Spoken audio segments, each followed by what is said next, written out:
All right, class. Greetings from bitter cold Idaho. Since I'm not there, we're going to do a YouTube video for this class.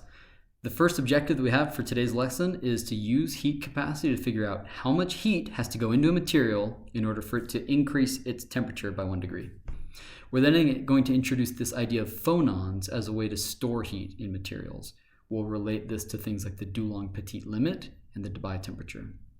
We're going to review thermal expansion, which we've talked about before, and we're going to remind ourselves what some general values are and how that can relate to things like thermal stresses. We will calculate Fick's first law for thermal transport using thermal conductivity. We will use thermal diffusivity and Fick's second law for non-steady state thermal transport. And we'll calculate thermal conductivity from heat capacity, density, and thermal diffusivity, and talk about some general trends with thermal transport.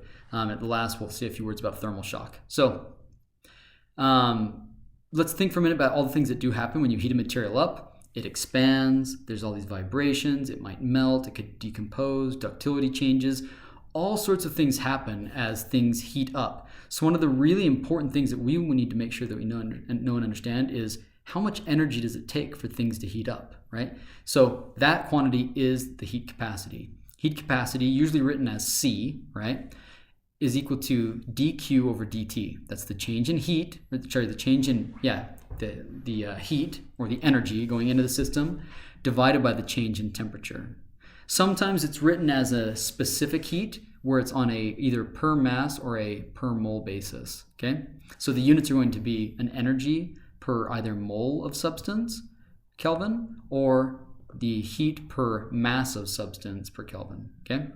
Doesn't matter. Those you can convert between those two interchangeably. You can measure heat capacity under two different conditions. You can do it under constant pressure or constant volume. And if I was in class, we'd do a clicker question on which one should be greater than or less than, right? So think about this in your mind for a minute. As you heat something up, if you constrain it so it can't get any bigger, right? It can just heat up, but it stays the same size. Or as you heat it up, maybe it can get bigger, right? If it can expand, so it's not constant volume, right? It's constant pressure, then it's doing additional work because it's doing work on the air around it, right? It's pushing the air out of the way more so than the other one was. So this actually is greater. Cp is going to be greater than Cv. Not by very much. They're actually pretty close, but technically heat capacity is slightly greater at constant pressure than it is at constant volume because of that work that the object is doing on the air and the gas surrounding it, okay?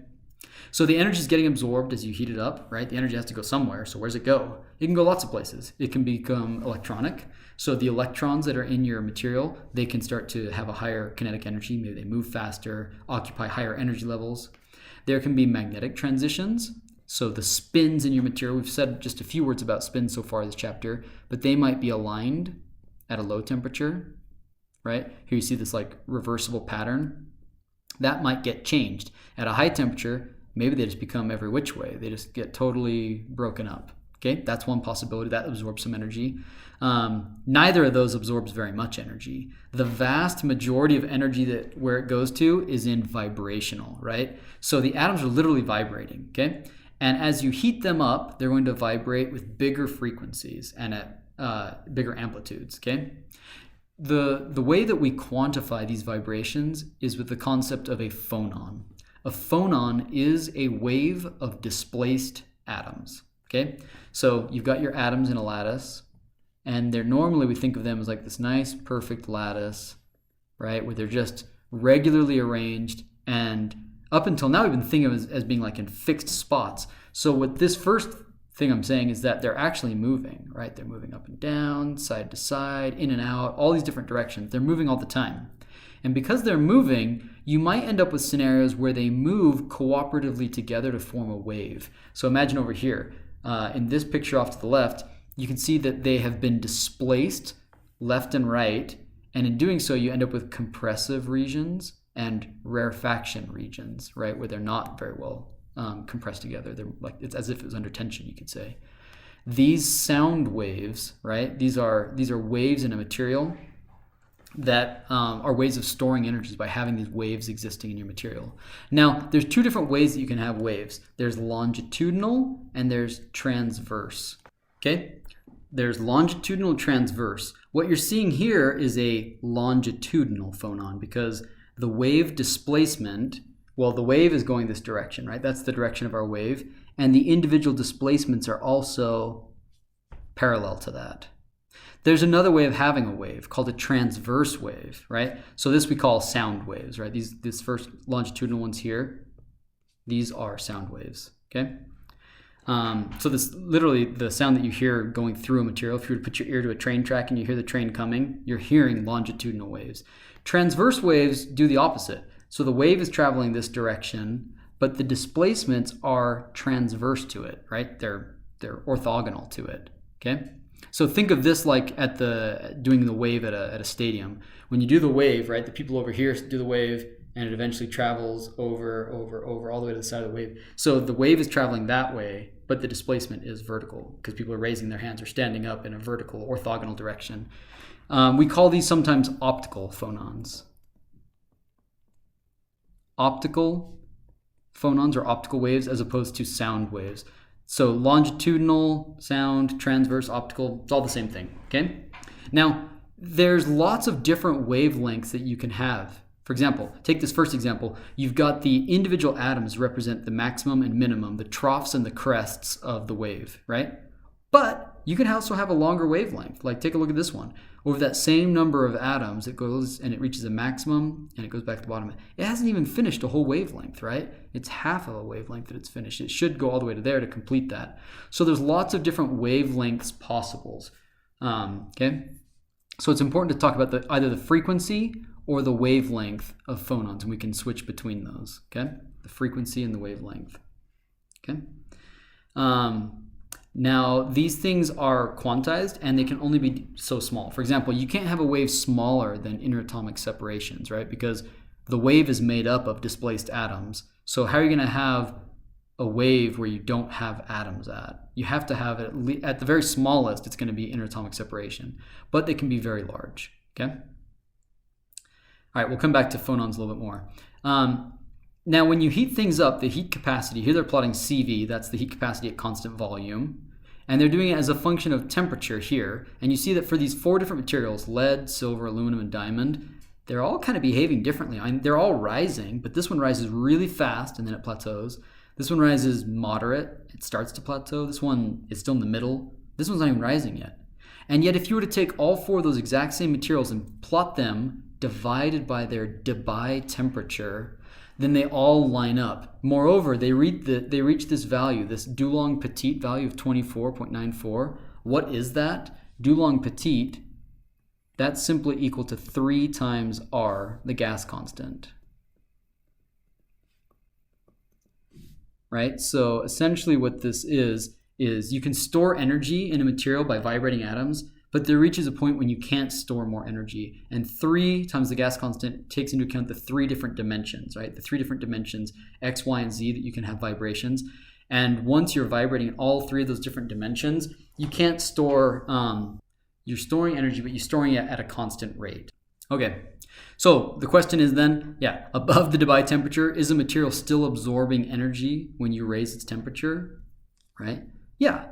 You still have this, C equals dQ dt.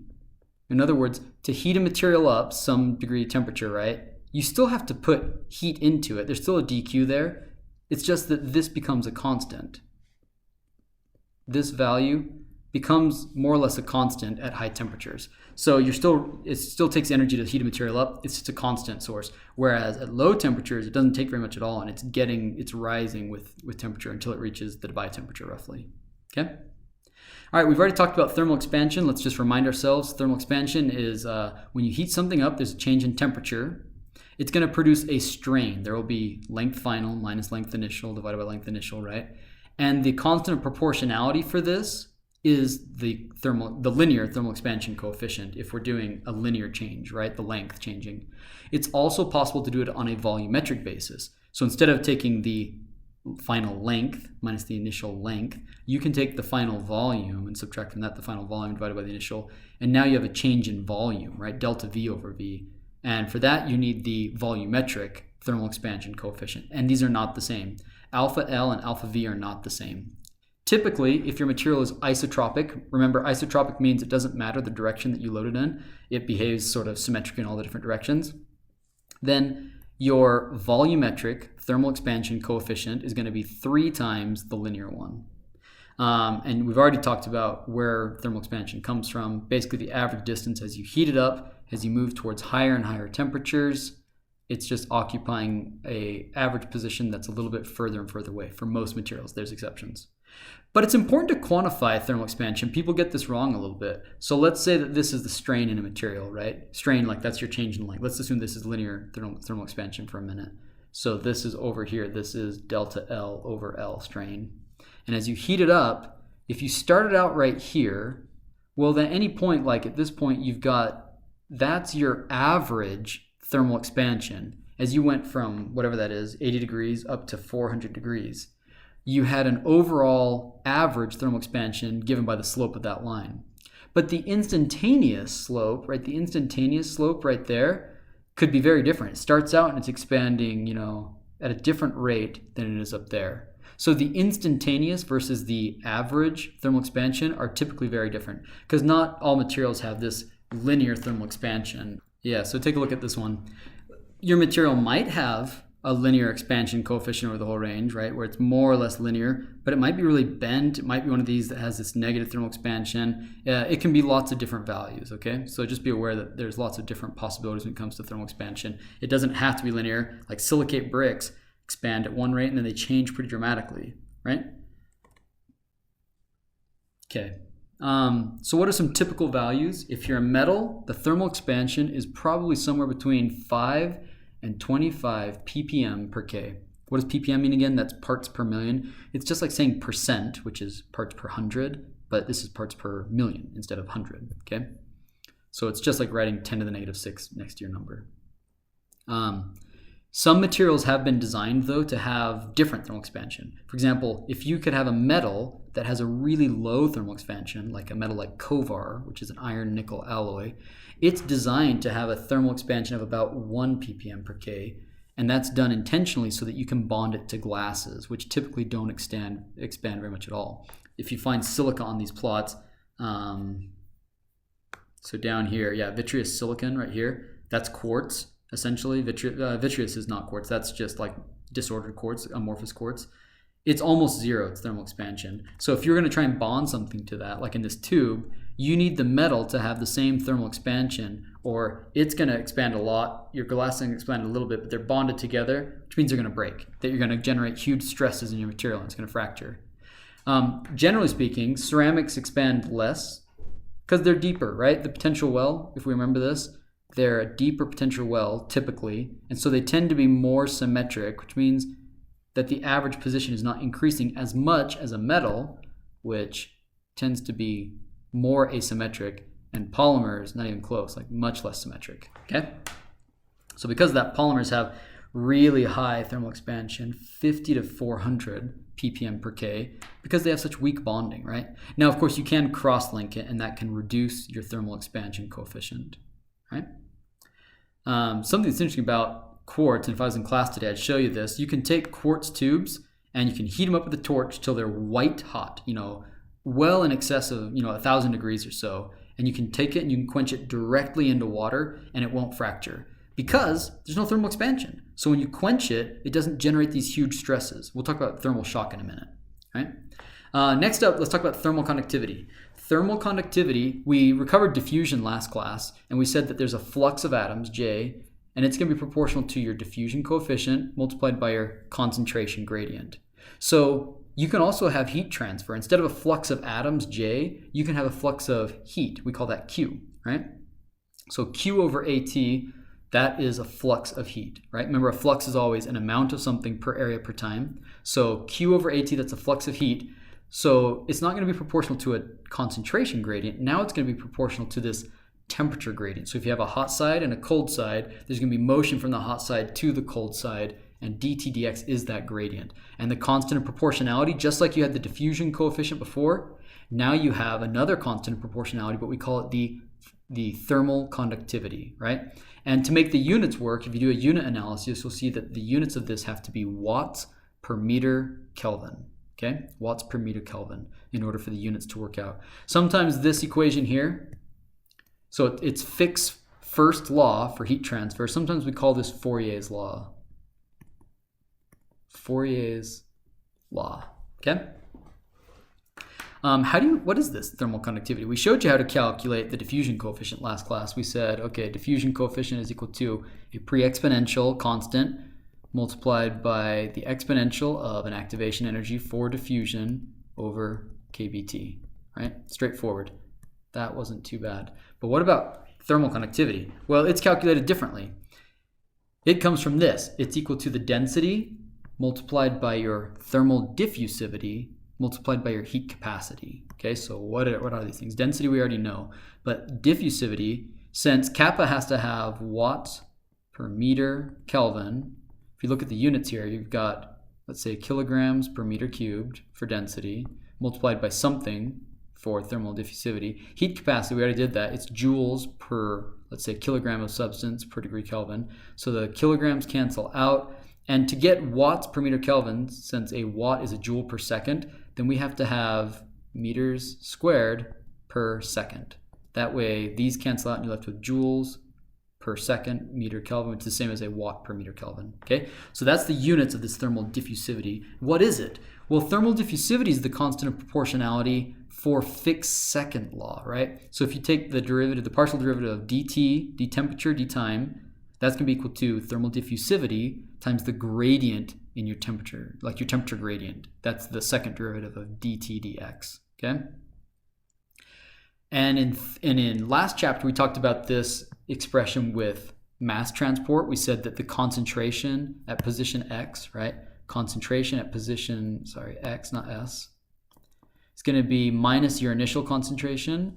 It's going to be the concentration at the surface minus your initial concentration. This is going to be equal to 1 minus the error function of x over 2 square root of dt, where d was your diffusion coefficient.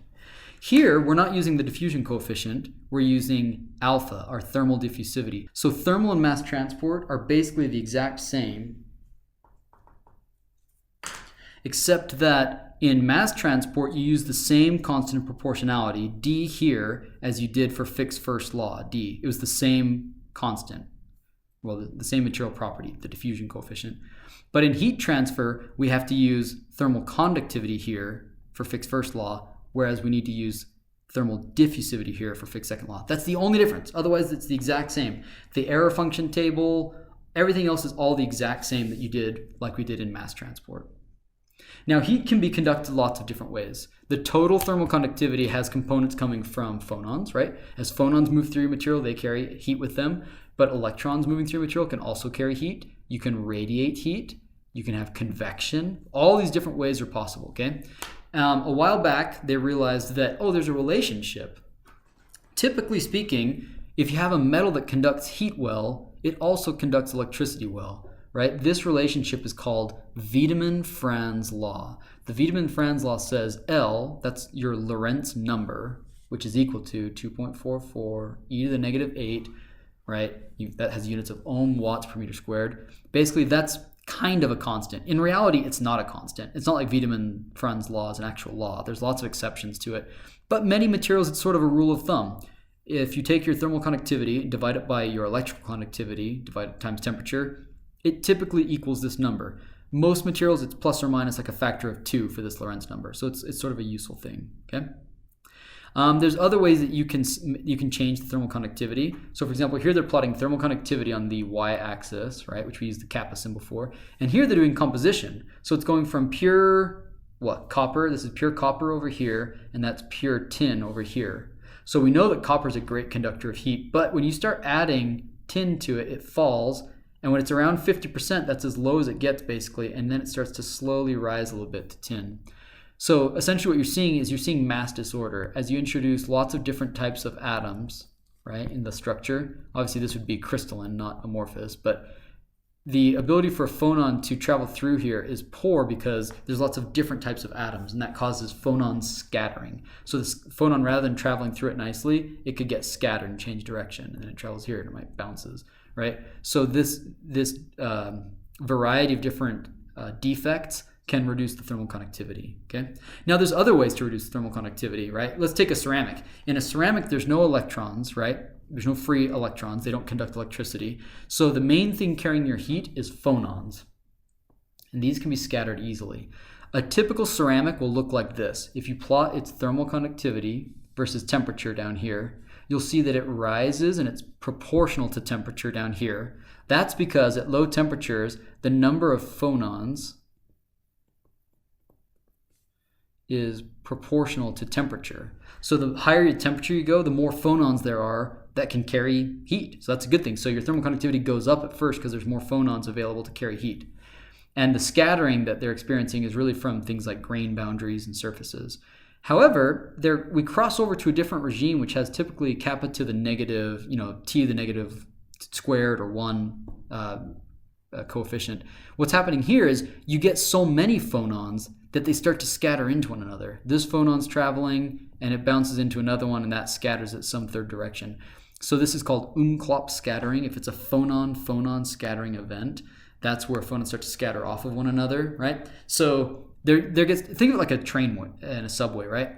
If you're trying to board a train at subway and it's really busy, the more people there are, the harder it is for you to just travel through the subway and get on the train because you're bonking into people. The exact same thing happens. All these phonons are available, and so they can't transmit heat very well because they're bumping into one another. You can't have these nice waves transmitting energy because the waves are getting broken up by other waves of atoms, okay? So scattering will happen as phonons start to scatter off of one another, and they'll reach a minimum value. The reason it reaches a minimum value is you'll remember that phonons can only be scattered so small. Once they reach the interatomic distance, where these are your interatomic separation distances, it can't be scattered any smaller than that. So it reaches a minimum conductivity at high temperatures typically. Okay. Now you can do things to ceramics to make them less thermally conductive. Adding air pores is a really great idea. Air has a thermal conductivity of 0.02, whereas even the lowest ceramics are like, if they're fully dense, they're maybe like 1 watt per meter Kelvin, around there. And so this is 2 orders of magnitude lower. So putting air pockets in your ceramic is a great way to reduce its thermal conductivity. Polymers are also very low thermal conductivity. Polymers inherently, because remember how polymers work, you've got crystalline regions and they've got these amorphous regions and then maybe another crystalline region. So you might have good thermal transport along these chains, but between the chains you're going to have van der Waals forces. So they're not going to transmit heat very well. So they tend to have really low intrinsic thermal conductivity, which is why you can take silicone gloves for cooking and you can put that on and reach right into boiling water. It doesn't burn your hand because silicone has really low thermal conductivity, right? I don't know what silicone is. It's going to be very low though. All right, this is the same reason why we blow foam insulation into the roofs of our homes because, again, it's just really low thermal conductivity. So it prevents heat from escaping our homes or heat from entering our homes. It helps insulate our homes so we spend less energy controlling the climate in our homes. Now, there's thermal stresses that can arise. Imagine this scenario. Let's say you've got material A and it's a metal. And it is bonded to material B, which is a ceramic. Okay, as you heat this thing up or cool it down after it's bonded, think of what's going to happen. Let's imagine heating it up, right? So delta T, let's pick a different color. So delta T equals positive, so you're heating it up. Okay, so your metal's probably going to want to expand a bunch. I'm going to draw it really exaggerated. But your ceramic only wants to expand a little bit. But in actuality, these things are bonded together. Right? Because they're bonded together, they're going to have to meet in the middle. What actually happens is this.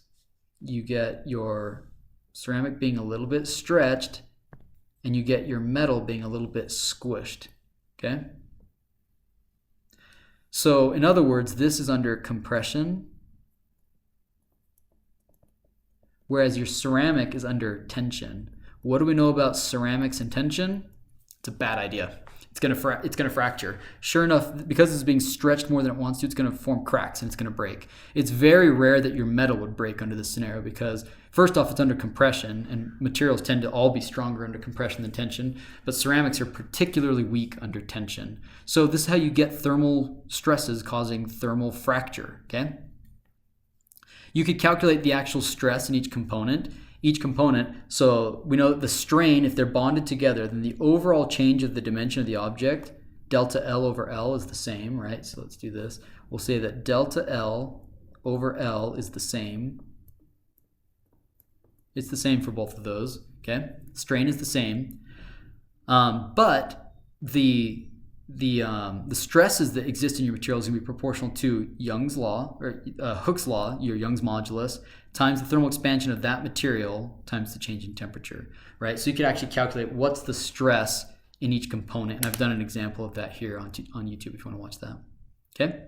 So these thermal stresses they're no joke. They are a cause for failure in many, many engineering systems. Let's take this one. Let's talk about thermal shock, right? Maybe you've taken a picture of it here, I don't. But you can see lots and lots of things breaking from thermal shock. And maybe you've had it happen. You had a glass that was warm. Maybe you're drinking something out of it, or you used it to scoop hot water out of a soup bowl or something. And then when you put that in cold water in your sink, it fractured. So what happened? Well, think about it. Let's say you had cold water for a minute. Okay, so you've got this reservoir of cold water. Okay, now you've got this hot ceramic, right? So you've got a bar, and it's hot.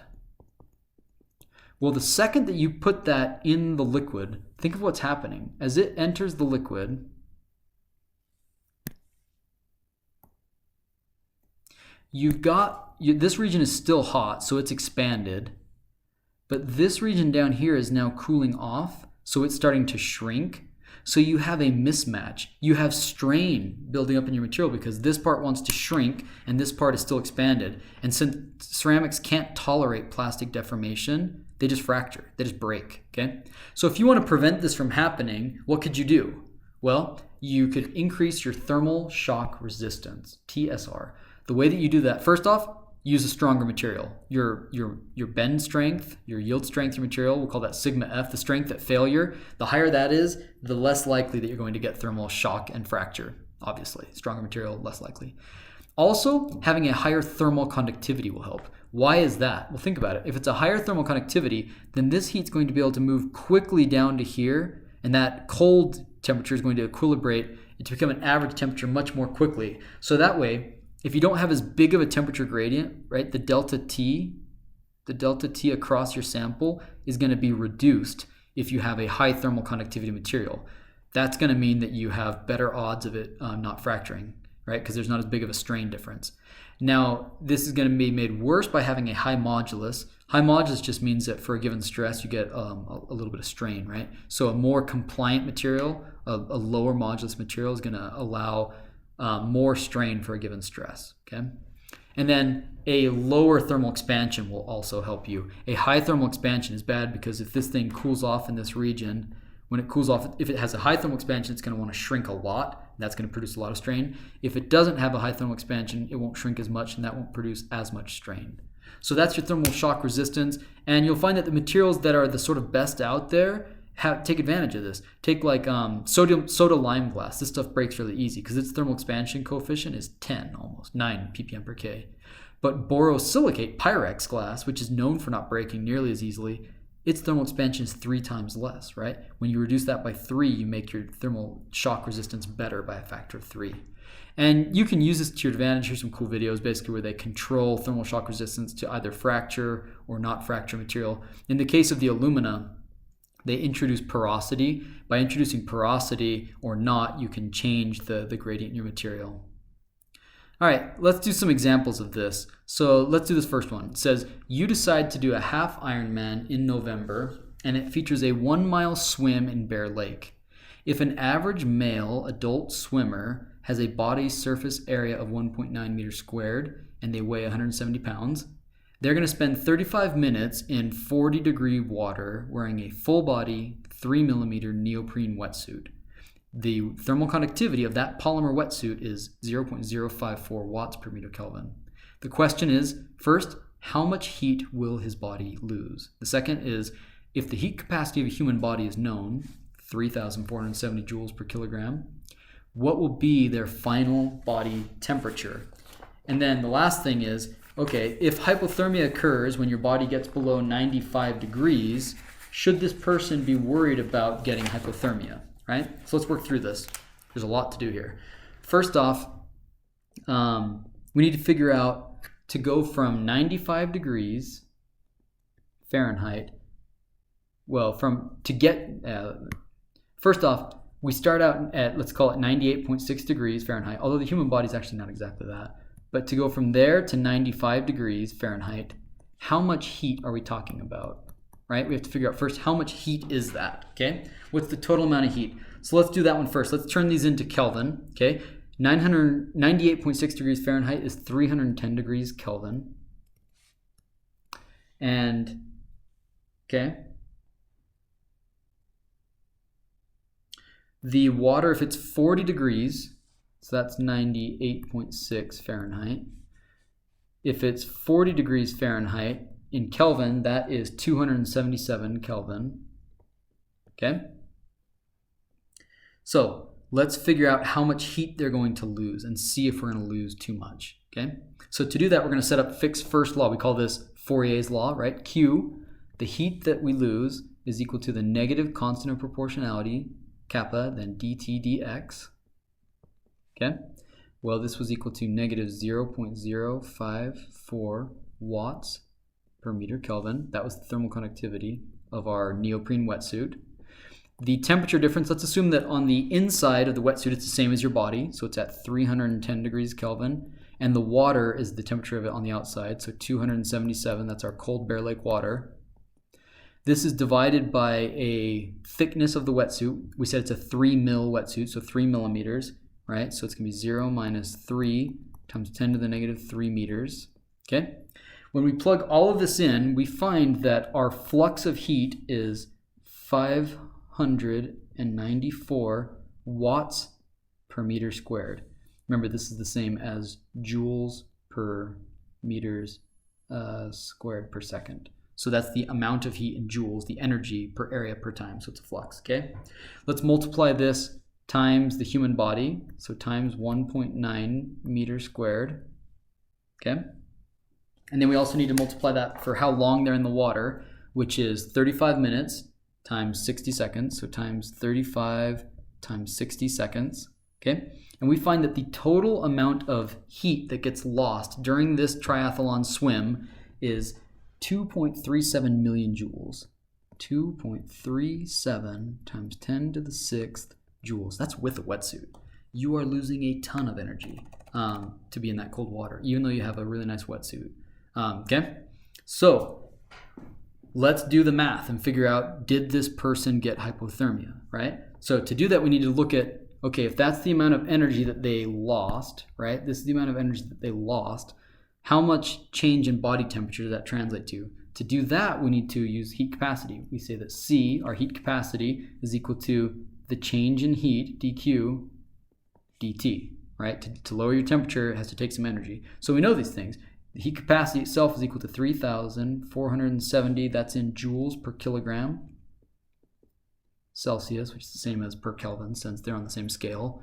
A degree Kelvin is the same as a degree Celsius. That's going to be equal to 2.37 times 10 to the 6th joules. That's our total amount of heat, right? And the mass of our individual, we said that they weighed 77 kilograms.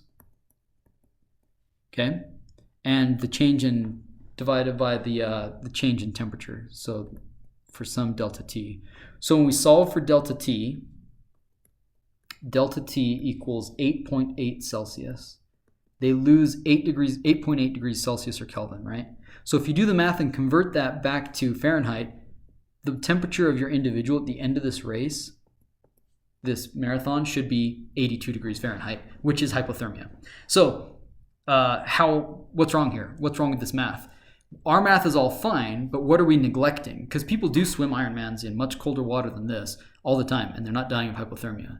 But the math says that technically you should be losing all of this heat. Well, we're not accounting for everything. When you are swimming, This is nowhere in our calculations here does it account for any of the heat that's being generated, converting it from chemical energy to thermal energy by your body. Your body's doing that all the time. As we eat food, as you eat that granola bar, that power bar before you go out and do this race, that chemical energy is going to be converted to heat, right? Your body's burning fat. It's doing all these different processes that generate heat. So if you count for metabolic processes, that's one of the reasons why we don't freeze. Now, there's some assumptions we make that made it worse, right? For example, your wetsuit doesn't typically cover your whole body. You have to breathe, right? So there's air exchanging in and out. That's convection. You're losing a lot of heat through convection. Your head might not be covered, and so it's going to lose heat faster than the rest of your body if you don't have a full wetsuit. So there's lots of assumptions we've made, and so to do a full, complete analysis, you'd have to include all of those smaller assumptions.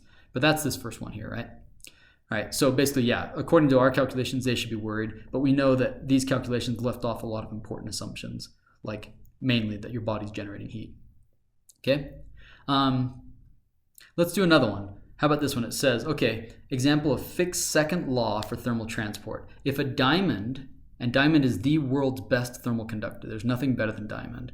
It conducts heat at something, thousands of watts per meter Kelvin. Whereas the best metals are like copper, which is maybe 400 watts per meter Kelvin. This is 5 times better than copper, just bonkers, 5 to 6 times better, really, really good. So you take that diamond, it's initially at room temperature, you place it on a hot plate, and the surface of the diamond, when it goes on that hot plate, is now 100 degrees Celsius, and that's at time t equals 0. So you've got your hot plate and your diamond. When you put it on there, the surface right here at the bottom is now 100 degrees Celsius at time t equals 0. So the question is, how long would it take for the diamond to reach 80 degrees 1 centimeter into your 1 millimeter into your material, right? So we know that, for example, if this is temperature and this is X moving into the material this way, that if this is 100 degrees up here, right, it's going to reach some sort of equilibrium, right?